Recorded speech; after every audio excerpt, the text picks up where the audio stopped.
مسؤولين كترسن حزب الوطني قبل الخوض الوكلاء قدوميها جرب كدالينيرada حزب الوطني قبل الخوض المدني عبد الرشيد عبد الجامع قدوميها جرب كهوينka حزب الوطني قبل الخوض ما محاور روبله حسن warbaahinta kula hadlay xarunta xisbiga uu ku leeyahay magaalada Boorama ayaa taageerayaasha xisbiga ee gobolka Awdal ugu baaqin maalinta beritaa 8 subaxnimo ay isugu soo baxaan xarunta xisbiga uu ku leeyahay magaalada Boorama waxayna ay taageereen baaqi gudoomiyaha xisbiga wadani waxayna sidoo kale ay cambaariyeen xadhigga mas'uuliyiin ka tirsan xisbiga wadani mas'uuliyiintan oo arrimahaas iyo arrimo kale ka hadlaya shacweynaha ku nool gobolka Awdal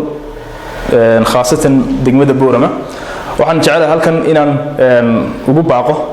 anigoo ah gudoomiyaha garabka dhalinyarta ee xisbiga wadani ee gobolka Awdal in aynu beritoole hadii alla yiraahdo 8 subaxnimo iskugu iman doono xarunta xafiiska xisbiga ee ku taala degmada Sheekh Axmed Salaan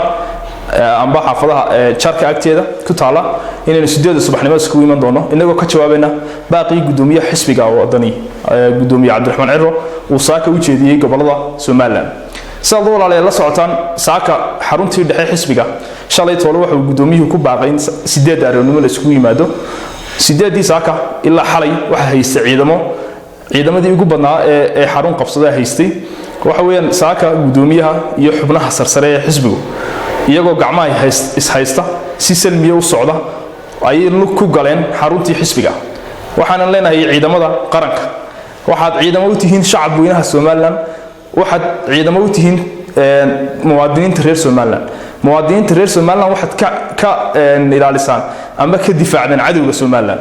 ee iyaga dhexdooda cadow kuma tihiin waxaan leenahay dawladdan maanta joogtay xukunka haysa waxani waa wixii aad shalay ka dagaalameyseen haddii maanta aad xaafadda afka qabataan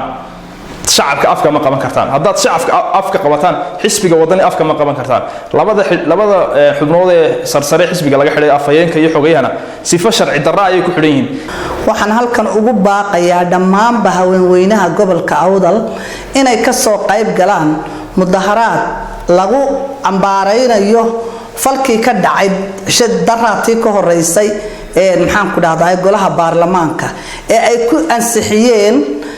labadii xubnood ee sharciga ahayd